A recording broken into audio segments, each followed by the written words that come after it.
Deuteronomy chapter 8. Do not forget the Lord. Be careful to follow every command I am giving you today, so that you may live and increase and may enter and possess the land that the Lord promised on oath to your forefathers. Remember how the Lord your God led you all the way in the desert these 40 years to humble you and to test you in order to know what was in your heart, whether or not you would keep his commands. He humbled you, causing you to hunger, and then feeding you with manna, which neither you nor your fathers had known, to teach you that man does not live on bread alone, but on every word that comes from the mouth of the Lord. Your clothes did not wear out, and your feet did not swell during these 40 years.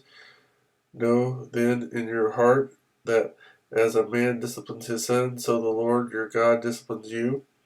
Observe the commands of the Lord your God, walking in his ways and revering him. For the Lord your God is bringing you into a good land, a land with streams and pools of water, with springs flowing in the valleys and hills, a land with wheat and barley, vines and fig trees, pomegranates, olive oil and honey, a land where bread will not be scarce and you will lack nothing, a land where the rocks are iron and you can dig copper out of the hills.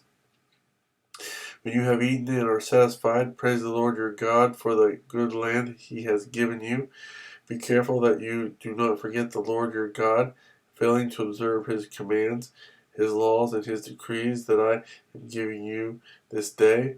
Otherwise, when you eat and are satisfied, when you build fine houses and settle down, and when your herds and flocks grow large, and your silver and gold increase, and all you have is multiplied, then your heart will become proud, and you will forget the Lord your God, who brought you out of Egypt, out of the land of slavery. He led you through the vast and dreadful desert, that thirsty and waterless land with its venomous snakes and scorpions. He brought you water out of hard rock. He gave you manna to eat in the desert, something your fathers had never known, to humble and to test you, so that in the end it might go well with you. You may say to yourselves, my power and the strength of my hands have produced this wealth for me. But remember the Lord your God, for it is he who gives you the ability to produce wealth, and so confirms his covenant which he swore to your forefathers as it is today. If you ever forget the Lord your God and follow other gods and worship and bow down to them, I testify against you today that you will surely be destroyed, like the nations that the Lord destroyed before you. So you will be destroyed for not obeying the Lord your God.